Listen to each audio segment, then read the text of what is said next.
Welcome to another exciting episode from Marvelous Videos. I'm your host, Tia Ayer.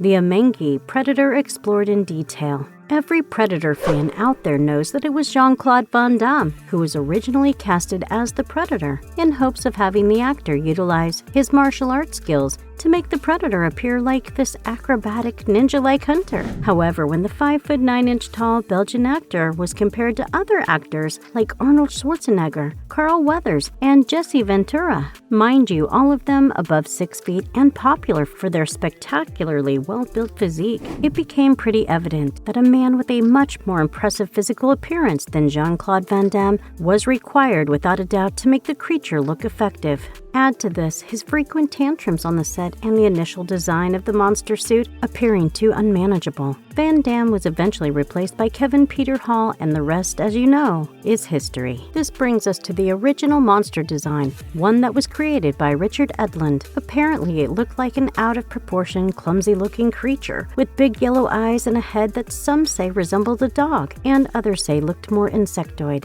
In simple words, it was far from anything that the filmmakers had in their minds. Fair to say Stan Winston took charge of things in the nick of time, and with that aid of his team, ended up creating one of the most iconic monster designs of all times. All of those of you who are wondering how all of this is related to the Amengi that we are about to explore in our video today, well, here is the thing. The design of the Amengi is gleaned from the original discarded design of the Predator from John McTiernan's 1987 movie. Watch this video to the very end to know who the Amengi were, who the Hish were, and what happened to the ancestors of the Predators. You better be ready for this. Before we go into our explanation, we have a very small request. If you like our content, please support us by subscribing to our channel. This is a small click for you, but for us, it means a lot. Thank you. Let's begin.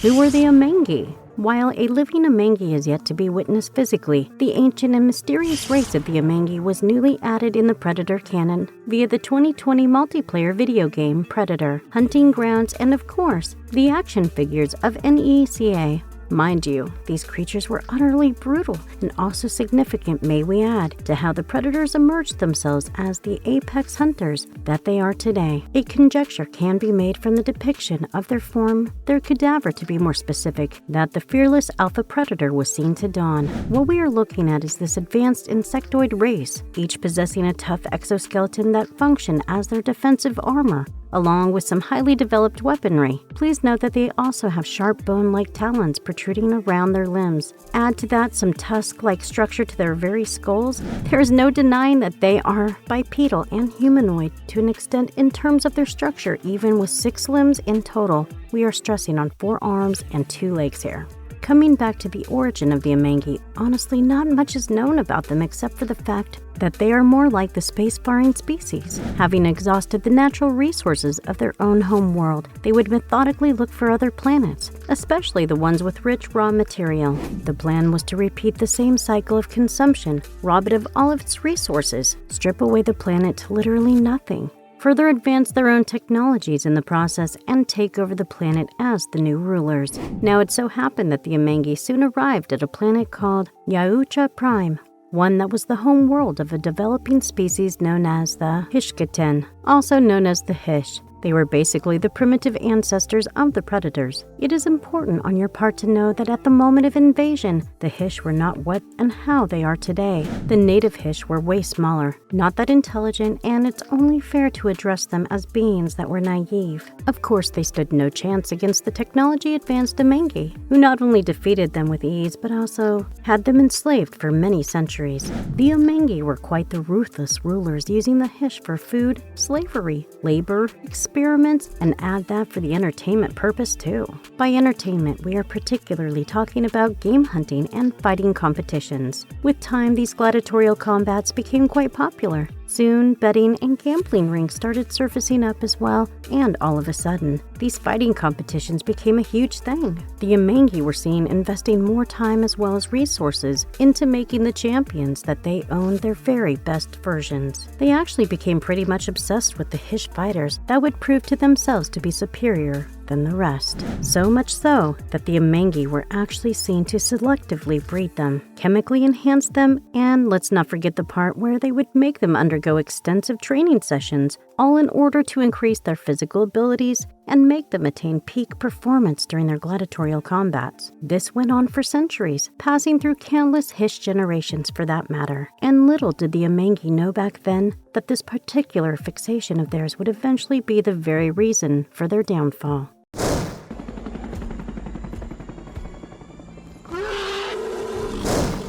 What happened to the ancestors of the predators? The fetish for the fights, along with the whole process of selective breeding, chemical enhancements, and the extensive training, was carried out uninterrupted for eons until Kael, a loyal Hish warrior, came to a conclusion that enough of the Hish blood had already been spilled. Kael was not only the largest and fiercest of all of the Hish fighters, but he also was respected and dreaded at the same time by his fellow fighters as well as the captors. They say he was impressive and that nothing like him had ever been seen before. No points for guessing that he was obviously a lot more intelligent than the rest of the Hish and simply loathed the enslavement. This led to Kael secretly plotting with as many powerful Hish as he can come across in the occupied Amengi territories and started to lay the foundation for their revolution. Mind you, he also feigned his loyalty to the Amengi while he did what he considered was necessary. And soon Kael, along with the neighboring slaves, was ready for the revolution. Now, as far as the Amengi were concerned, they had become more arrogant of themselves and also slacked in terms of the control that they had acquired for their empire.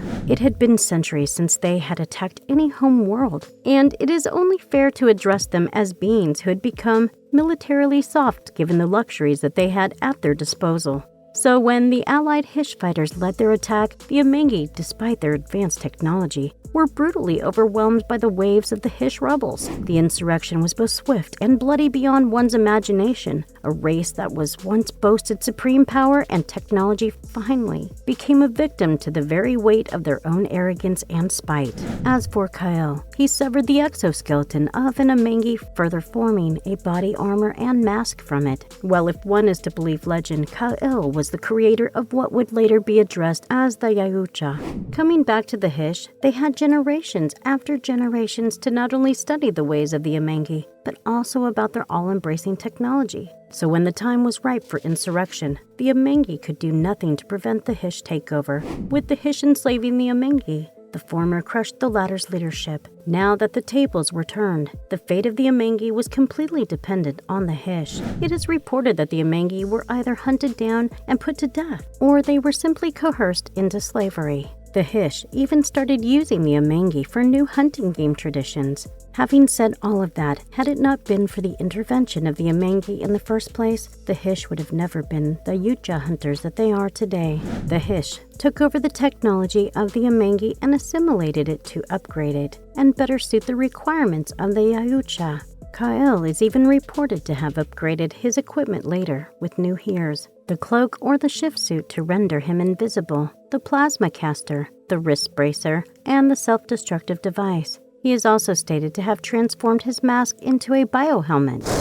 The fate of the Amengi. In John Shirley's novel titled Predator Forever Midnight, the year is 2117. The Amengi are still subjected to slavery by the predators, and they are depicted as beings that are actually happy and comfortable in their current situation. They are also shown to be absolutely captivated by technology as well as engineering. They are even given a multitude of technical puzzles to unravel, and they are at it happily. Also, there is this honey-like thing that they have a penchant for. It is kept there in abundance for them to feed on. The Amengi, besides being accountable for the technology of the predators, were also given credits for coming up with a translation device, a mind prober to be more precise, and let the predators influence the very actions of the human colonists on the safari planet 3998, also known as Midnight. With this, we have come to the very end of our video here. Do hit us with your thoughts in the comments section. Also, did you get the time to watch the new Predator movie titled Prey yet? It is officially streaming on Hulu in case you want to watch. Stay tuned with us for more interesting content on Predator. And if you liked our content, don't forget to leave us a like and subscribe to us if you haven't already. Have a good one and be safe. Thanks, everyone.